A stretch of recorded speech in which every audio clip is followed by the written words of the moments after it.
Hello everyone, আসসালামু আলাইকুম। সবাই কেমন আছেন? আজকে আমার বোনের মেহেন্দি সন্ধ্যা ছিল, আর এই মেহেন্দি সন্ধ্যাতে আমরা কি কি করলাম সেটা জানতে হলে কিন্তু পুরো ভিডিওটা দেখতে হবে। আজকে আমরা সবাই সবুজ কালারের মধ্যে শাড়ি পরেছি, দেন সাজুগুজু করে সবাই ভিডিও নিচ্ছিলাম, ছবি নিচ্ছিলাম। মাশাআল্লাহ, আমার বোনটাকে অনেক সুন্দর লাগছে, সবাই মাশাআল্লাহ বলবেন। দেন আমাদের মেহেন্দি চলে এসেছে, আর এখন আমরা মেহেন্দি দেওয়া শুরু করব। মেহেন্দি দেওয়ার আগে তাই আমরা সবাই মিলে একটু আনন্দ করতেছিলাম, কারণ মেহেন্দি দিতে বসলে আমরা আর উঠতে পারবো না, আমাদের অনেক রাত হয়ে যাবে। অলরেডি এখন রাত 10টা বাজে।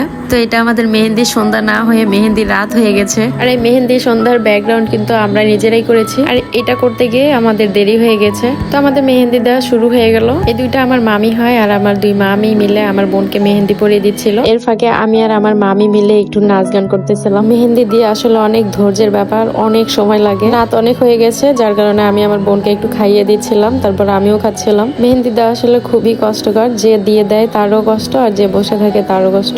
আমি একটু জুনায়েদকে মেহেদি দিয়ে দিচ্ছিলাম। আমি মেহেদি দিতেই পারি না, সবাই যার যার মতো মেহেন্দি দিচ্ছিল, কিন্তু আমি দিতেই পারতেছিলাম না, কারণ আমি কোনো চান্স পাচ্ছি না, আর আমি নিজেরটা নিজে একদমই দিতে পারি না, যার কারণে বসেছিলাম আর বাচ্চাদেরকে একটু দিয়ে দিচ্ছিলাম। রাত অনেক হয়ে গেছে, কিন্তু এখন আমার বোনের মেহেন্দি দেওয়া কমপ্লিট হয়নি, তাই আজকে এই পর্যন্তই রেখে দিয়েছি। আর সবশেষে আমাদের এই ব্যাকগ্রাউন্ডটা কেমন লেগেছে সবাই কমেন্ট করে জানাবেন। তো আজকে এখানেই শেষ করতেছি, সবাই ভালো থাকবেন, দেখা হবে আবার অন্য কোনো ভিডিওতে। সে পর্যন্ত আল্লাহ হাফেজ, টাটা।